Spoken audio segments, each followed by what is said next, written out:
नमस्कार, मैं हूं आपके साथ अंकिता पाल। बुलेटिन की शुरुआत करते हैं।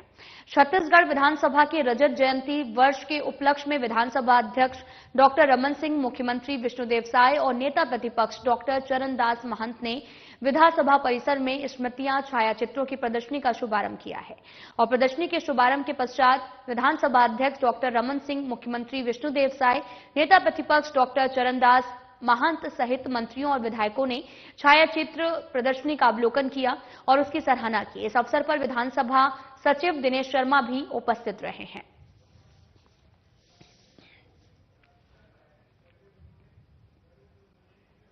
पूर्व नेता प्रतिपक्ष धर्मलाल कौशिक ने विधानसभा के शीतकालीन सत्र के दूसरे दिन जल जीवन मिशन का मुद्दा उठाया। इसके बाद में उप मुख्यमंत्री अरुण साव का बयान सामने आया और जिस पर बयान देते हुए उन्होंने कहा कि वरिष्ठ नेता धर्मलाल कौशिक ने ये मुद्दा उठाया है। जल जीवन मिशन का मुद्दा इसलिए भी खास हो जाता है क्योंकि ये जनता से जुड़ा हुआ मुद्दा है। हर घर तक नल पहुंचाने की योजना सरकार ने सुनिश्चित की थी, लेकिन पिछली कांग्रेस की सरकार ने इसमें कई भ्रष्टाचार किए, नियम भी बदल दिए। लेकिन सदन में ये मुद्दा उठा और बातचीत हुई। विधानसभा अध्यक्ष ने मामले को गंभीरता से लेते हुए इस पर कार्रवाई के निर्देश भी दिए हैं। वरिष्ठ सदस्य धर्मलाल कौशिक जी ने जल जीवन मिशन में शिकायत और उस पर की गई कार्यवाही के संबंध में प्रश्न किया था। बहुत विस्तार से जवाब सरकार की ओर से प्रस्तुत हुआ है। जल जीवन मिशन को लेकर चर्चा अधिक इसलिए होती है कि ये आम लोगों से जुड़ा हुआ मामला है। हर व्यक्ति तक नल से जल पहुंचाने की ये योजना है और इस योजना की शुरुआत जिस प्रकार से कांग्रेस की सरकार ने किया, जो अव्यवस्था फैली, 2 साल विलंब से जल जीवन मिशन का काम प्रारंभ हुआ और आनन फानन में जो गड़बड़ियां हुई उसको लेकर इसकी चर्चा ज्यादा हुई। पर हमारी सरकार बनने के बाद जहां पर भी गड़बड़ी पाई है, कार्यवाहियां कठोर की है, लगातार कार्यवाहियां की है और जो अमानक निर्माण वो भी तोड़े गए, अमानक पाइपलाइन उखाड़ी गई, तो कठोर से कठोर कार्यवाहियां की गई। ठेकेदारों को ब्लैकलिस्ट किया गया, 6 एग्जीक्यूटिव इंजीनियर को सस्पेंड किए गए, कठोर से कठोर कार्रवाई की है। जल जीवन मिशन के काम में किसी तरह की अनियमितता और गड़बड़ी बिल्कुल भी बर्दाश्त नहीं की जाएगी। ये आम लोगों से जुड़ा हुआ मसला है। हमारी सरकार का ध्यान अभी फोकस इस बात को है कि हर व्यक्ति के घर तक नल से जल कैसे पहुंचाएं, इस पर फोकस कर काम कर रहे हैं। इसमें सफलता भी मिल रही है। छत्तीसगढ़ विधानसभा के शीतकालीन सत्र में सदस्यों द्वारा ध्यान आकर्षण में जल जीवन मिशन से जुड़े सवालों को लेकर उप मुख्यमंत्री अरुण साव ने बयान दिया है। उप मुख्यमंत्री अरुण साव ने कहा कि भारत सरकार ने छत्तीसगढ़ में जल जीवन मिशन 15 अगस्त 2019 से प्रारंभ किया और राज्य की तत्कालीन कांग्रेस सरकार ने जल जीवन मिशन के कार्यों को लेकर पहले अलग पद्धति बनाई, फिर उस नियम को बदल दिया है और इन सब कारण से ये योजना 2 साल विलंब से यानी कि मार्च 2021 से शुरू हो पाई है।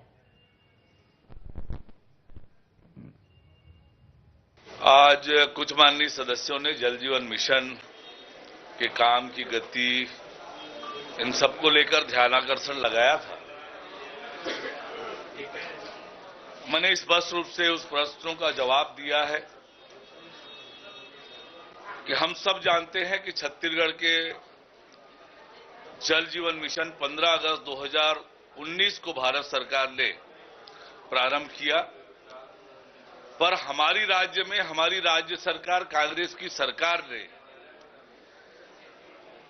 जल जीवन मिशन के कामों को लेकर पहली कोई अलग पद्धति बनाई, उस पद्धति को बदला और इन सबके कारण 2 साल विलंब से मार्च 2021 से हमारे यहां जल जीवन मिशन का काम प्रारंभ हो पाया। यानी 2 साल विलंब से काम की शुरुआत छत्तीसगढ़ में जल जीवन मिशन की हुई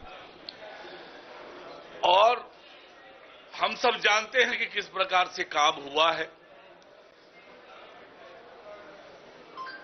जहां पर अनियमितता पाई, 6 एग्जीक्यूटिव इंजीनियर, छत्तीसगढ़ के इतिहास में शायद पहली बार हुआ होगा कि एक साथ 6 एग्जीक्यूटिव इंजीनियर निलंबित किए गए, 4 को नोटिस दिया और बड़ी संख्या में टेंडर निरस्त हुए, ठेकेदारों को ब्लैक लिस्ट किया, पेनाल्टी भी लगाई, तो कार्यवाहियां लगातार की है। प्रदेश में जल जीवन मिशन का काम लगातार आगे बढ़े। जब हमारी सरकार बनी तो केवल 771 गांव प्रमाणित हुए थे। आज उसकी संख्या बहुत अधिक बढ़ गई है और लगातार इस दिशा में हम काम कर रहे हैं। जल जीवन मिशन प्रधानमंत्री माननीय नरेंद्र मोदी जी की एक महत्वाकांक्षी योजना है। वहीं दूसरी ओर आम लोगों से जुड़ा हुआ मामला है लोगों के घर तक नल से शुद्ध जल पहुंचाने का।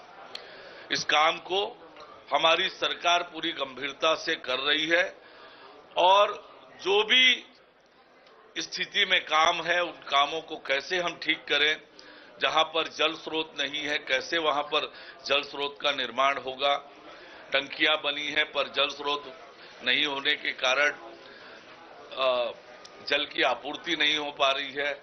तो ऐसे हम काम कर रहे हैं कि जहां सोर्स नहीं है सोर्स की व्यवस्था हो जाए, कैसे व्यवस्था होगी उसको लेकर काम कर रहे हैं। और हमारी सरकार पूरी गंभीरता से जल जीवन मिशन योजना को प्रधानमंत्री माननीय नरेंद्र मोदी जी के इच्छा और आकांक्षा के अनुरूप पूरा हो, इस दिशा में मजबूती से काम कर रहे हैं। पूरे देश और छत्तीसगढ़ में नक्सलवाद के खात्मे को लेकर केंद्रीय गृह मंत्री अमित शाह के लक्ष्य और बस्तर के विकास को लेकर उप मुख्यमंत्री अरुण साव ने भी बयान दिया है। उप मुख्यमंत्री अरुण साव ने कहा कि केंद्रीय गृह मंत्री आदरणीय अमित शाह ने जो लक्ष्य रखा है उस लक्ष्य में 31 मार्च 2026 तक बस्तर सहित पूरे देश में नक्सलवाद का खात्मा होगा। बस्तर विकास की दिशा में आगे बढ़े और बस्तर के लोग आगे बढ़े, इसके लिए हमारी सरकार प्रयास कर रही है।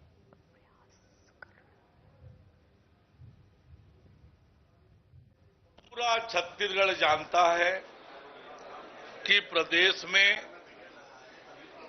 कांग्रेस की सरकार बनने के बाद कांग्रेस की सरकार ने नक्सल उन्मूलन के लिए क्या किया है, कैसे उन्हें फ्री हैंड छोड़ दिया गया था, वो शहरों तक चले आए थे। और आज पिछले एक साल में जितनी कार्यवाहियां नक्सल उन्मूलन के क्षेत्र में हुई है, तो जो लक्ष्य रखा है माननीय गृह मंत्री अमित शाह जी ने 31 मार्च 2026 तक निश्चित रूप से न केवल बस्तर से पूरे देश से नक्सलवाद का खात्मा होकर रहेगा। बस्तर जो हमारे छत्तीसगढ़ के लिए हमारा गौरव है, बस्तर विकास की दिशा में बढ़े, बस्तर के लोग आगे बढ़े, ये हमारी सरकार की चिंता है, प्रयास है। और इसलिए बस्तर में हमने न केवल नक्सल उन्मूलन के फील्ड पर सुरक्षा बलों को लगाया है, वरन नियद नेल्ला नार जैसी योजना लाकर वहां पर सरकार की योजनाओं को पहुंचा रहे हैं, वहां पर विकास की किरण पहुंचा रहे हैं। वहीं तीसरी ओर बस्तर ओलंपिक जैसे आयोजन करके बस्तर के नौजवानों को आगे बढ़ने का अवसर प्रदान कर रहे हैं।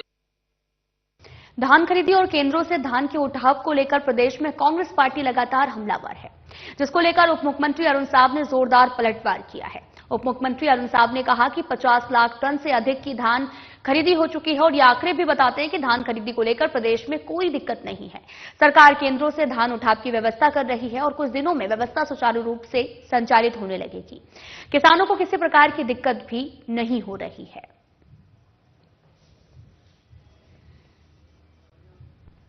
आज 50 लाख टन से अधिक की धान खरीदी हो चुकी है।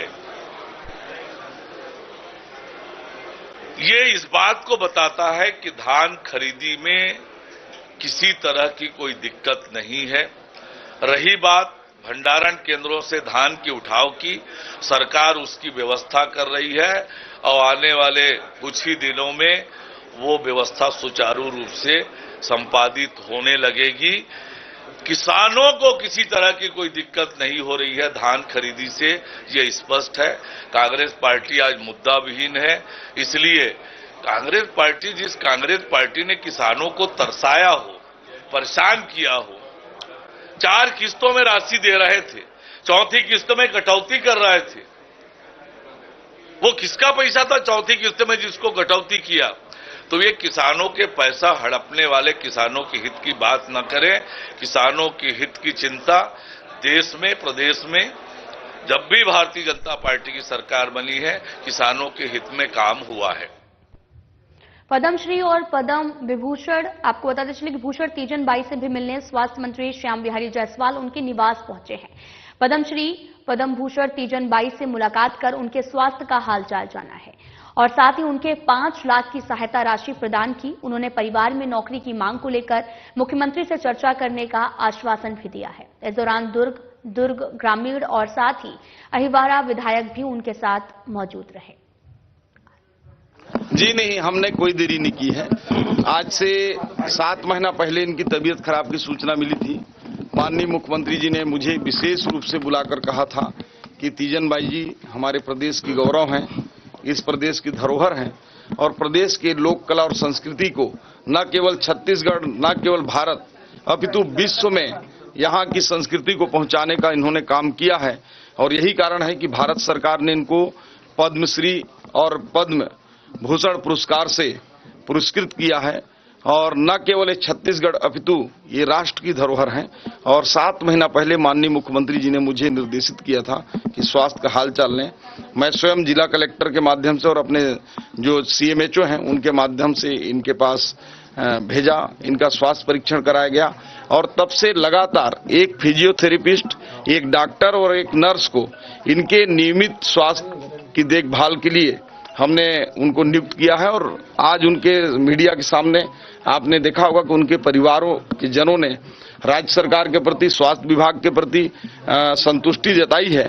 और कल पुनः सूचना मिली कि उनकी स्वास्थ्य में सुधार नहीं हो रहा है, तो उसको लेकर हम लोगों ने, हमारे स्वास्थ्य महकमा ने पूरा उनके स्वास्थ्य की चिंता की। और माननीय मुख्यमंत्री जी अपनी ओर से आज मुझे और हमारे पूरे इस क्षेत्र के विधायक साथियों के साथ इनका हालचाल लेने के लिए कहा।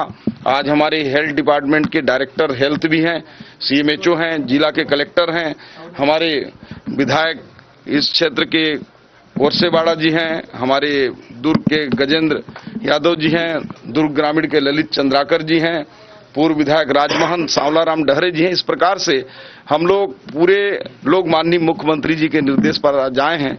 इनको आर्थिक रूप से 5 लाख रुपए की राहत माननीय मुख्यमंत्री जी ने अपनी ओर से भेजा है।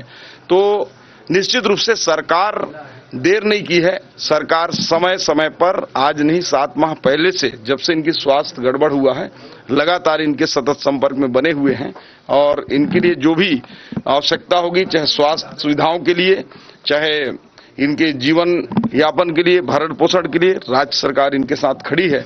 और माननीय विष्णुदेव साय जी की गांव गरीब किसानों की सरकार है। हमारे ऐसे लोगों के प्रति जिन्होंने राज्य को एक ऊंचाइयों तक कला और संस्कृति के क्षेत्र में पहुंचाने का काम किया है। छत्तीसगढ़ में इन दिनों वार पलटवार का सिलसिला जारी है। बहुचर्चित बाबरी मस्जिद विवाद मामले पर सुप्रीम कोर्ट के फैसले पर पूर्व डिप्टी CM टीएस सिंहदेव का बड़ा बयान सामने आया था, जो अब तेजी से वायरल हो रहा है। उन्होंने कहा था कि नियम कानून को दरकिनार करते हुए बाबरी मस्जिद का फैसला हुआ है। अब जो है वो आड़े हाथों लेते हुए कैबिनेट मंत्री केदार कश्यप का बयान भी सामने आया। उन्होंने कहा कि टीएस सिंहदेव छत्तीसगढ़ के पूर्व उप मुख्यमंत्री हैं और सभी जानते हैं कि वे एक सुलझे हुए और कांग्रेस पार्टी के वफादार नेता रहे हैं। जो बात उनके द्वारा रखी गई है वो कहीं ना कहीं से कांग्रेस पार्टी में भगवान राम को नहीं मानने की भीतर की बात है, जो मुंह तक आई है। और ये इस बात को भी साबित करता है कि कांग्रेस पार्टी में केवल टीएस सिंहदेव नहीं बल्कि कांग्रेस पार्टी के एक एक नेता का यही बयान है। इनकी जो आस्था और निष्ठा है वो हिंदुत्व के प्रति नहीं और ना ही हमारे श्री राम के प्रति है।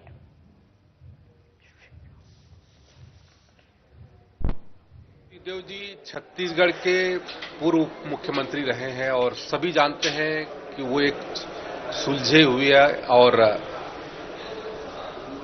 कांग्रेस पार्टी के एक वफादार नेता रहे हैं और जो बात वो रखे हैं, कहीं ना कहीं से जो कांग्रेस पार्टी में चल रहा है, भगवान राम को नहीं मानने का जो पूरे कांग्रेस पार्टी में अंदरूनी जो भीतर की बात है वो उनके मुंह तक आई है। वो इस बात को साबित करता है कि कांग्रेस पार्टी में केवल टीएस सिंहदेव नहीं बल्कि कांग्रेस के पार्टी के एक एक नेता का ये बयान है। और इनकी जो आस्था है, निष्ठा है, वो हिंदुत्व के प्रति नहीं है या फिर हमारे भगवान श्री राम के प्रति नहीं है, जिन्होंने पूरे देश को तोड़ करके एक अलग देश बनाया, ये उस मानसिकता को उजागर करता है। और ये बयान जो कांग्रेस के किचन कैबिनेट में जो चलती है, सोनिया गांधी से लेकर के राहुल गांधी से लेकर उनके तमाम बड़े नेता जो आपस में चर्चा करते हैं, वही बात टीएस सिंहदेव जी ने सार्वजनिक रूप से कही। देखिए, आज की जो स्थिति है वो लगभग 15% से ऊपर धान का उठाव हो चुका है। और गत वर्ष की तुलना में यदि हम बात करें तो धान खरीदी को लेकर के जो कांग्रेस पार्टी बड़ी बड़ी बातें कह रही है, हल्ला मचा रही है, 50 लाख मीट्रिक टन धान की खरीदी हुई है अभी तक, जबकि पिछले वर्ष मात्र 35 लाख मीट्रिक टन धान खरीदी हुई थी।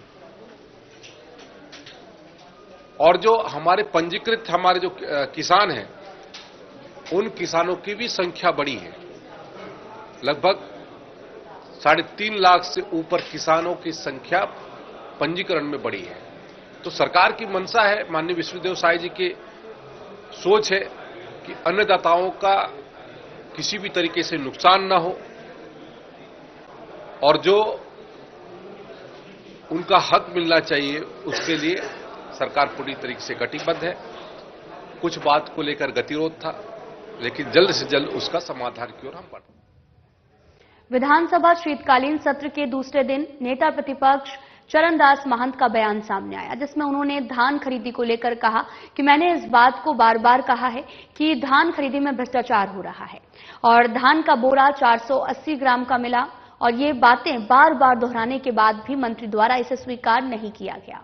और विधानसभा में उन्होंने झूठ कहा कि वहां का पूरा मानक और मैं आज ये बोरा मंगवाया हूं, क्योंकि यहां पर नापतोल की मशीन लाना संभव नहीं था, इसलिए आप चाहें तो तोल कर देख सकते हैं कि इसमें 480 ग्राम ही धान आता है। साथ ही उन्होंने कहा कि मेरी मांग है कि मंत्री जो सरेआम स्वीकार कर रहे हैं कि झूठ बोल रहे हैं, निवेदन करूंगा कि ऐसे झूठ बोलने वाले, सदन में असत्य कहने वाले को इस्तीफा देना चाहिए।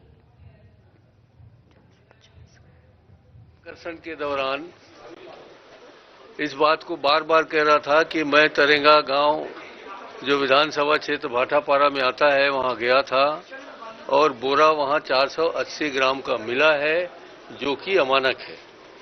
ये बातें बार बार दोहराने के बाद भी माननीय मंत्री जी द्वारा इसे स्वीकार नहीं किया गया और विधानसभा में उसने झूठ बोला, उसने असत्य कथन कहा। उसने बताया कि मैं अपने अधिकारियों से जांच कराया हूं, वहां का बोरा मानक है, अमानक नहीं है। आज मैंने भाटापारा के विधायक श्री से ये बोरा मंगवाया हूं, आपके सामने दिखा रहा हूं। चूंकि यहां मापतोल करने का मशीन लाना संभव नहीं था, इसलिए आप चाहें तो इसे तौला सकते हैं।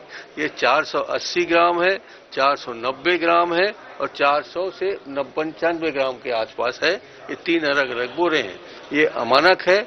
मेरी मांग है कि माननीय मंत्री जी जो सरेआम लगातार मेरे कहने के बावजूद स्वीकार करने के बजाय झूठ बोलते रहे, इसलिए मैं माननीय मुख्यमंत्री जी से निवेदन करूंगा कि ऐसे झूठ बोलने वाले सदन में असत्य कथन कहने वाले मंत्री का इस्तीफा ले और जो गरीब किसानों को प्रति बोरा 100 ग्राम 1 क्विंटल में 250 ग्राम नुकसान हो रहा है, उसको किसानों के प्रति सहानुभूति पूर्वक विचार करते हुए इस मंत्री से इस्तीफा लेना चाहिए। पूर्व नेता प्रतिपक्ष धर्मलाल कौशिक ने विधानसभा के शीतकालीन सत्र के दूसरे दिन जल जीवन मिशन का मुद्दा उठाया। इसके बाद में उप मुख्यमंत्री अरुण साहब का बयान सामने आया, जिस पर बयान देते हुए उन्होंने कहा कि वरिष्ठ नेता धर्मलाल कौशिक ने यह मुद्दा उठाया है। जल जीवन मिशन का मुद्दा इसलिए भी खास हो जाता है क्योंकि ये जनता से जुड़ा हुआ मुद्दा है और हर घर तक नल पहुंचाने की योजना सरकार ने सुनिश्चित की थी, लेकिन पिछली सरकार कांग्रेस की सरकार ने इसमें कई भ्रष्टाचार किए हैं और नियम बदल दिए हैं। लेकिन सदन में यह मुद्दा उठा, बातचीत हुई, विधानसभा अध्यक्ष के मामले को गंभीरता से लेते हुए इस पर कार्रवाई के निर्देश दिए हैं। वरिष्ठ सदस्य धर्मलाल कौशिक जी ने जल जीवन मिशन में शिकायत और उस पर की गई कार्यवाही के संबंध में प्रश्न किया था। बहुत विस्तार से जवाब सरकार की ओर से प्रस्तुत हुआ है। जल जीवन मिशन को लेकर चर्चा अधिक इसलिए होती है कि ये आम लोगों से जुड़ा हुआ मामला है। हर व्यक्ति तक नल से जल पहुंचाने की ये योजना है और इस योजना की शुरुआत जिस प्रकार से कांग्रेस की सरकार ने किया, जो अव्यवस्था फैली, 2 साल विलंब से जल जीवन मिशन का काम प्रारंभ हुआ और आनन फानन में जो गड़बड़ियां हुई उसको लेकर इसकी चर्चा ज्यादा हुई। पर हमारी सरकार बनने के बाद जहां पर भी गड़बड़ी पाई है, कार्यवाहियां कठोर की है, लगातार कार्यवाहियां की है और जो अमानक निर्माण वो भी तोड़े गए, अमानक पाइपलाइन उखाड़ी गई, तो कठोर से कठोर कार्यवाहियां की गई। ठेकेदारों को ब्लैकलिस्ट किया गया, 6 एग्जीक्यूटिव इंजीनियर को सस्पेंड किए गए, कठोर से कठोर कार्रवाई की है। जल जीवन मिशन के काम में किसी तरह की अनियमितता और गड़बड़ी बिल्कुल भी बर्दाश्त नहीं की जाएगी। ये आम लोगों से जुड़ा हुआ मसला है।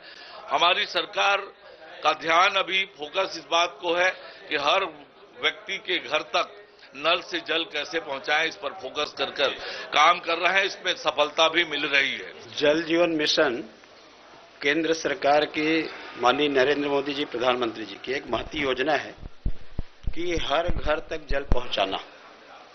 लेकिन छत्तीसगढ़ में जिस प्रकार से पूर्ववर्ती सरकार के द्वारा इसमें अफरा तफरी जो की गई है, और आज मैंने उसमें प्रश्न किया था कि जो काम नहीं कर रहे हैं, गलत तरीका से काम लिए हैं, अपूर्ण है, ऐसे कितने लोगों को नोटिस जारी किया गया है।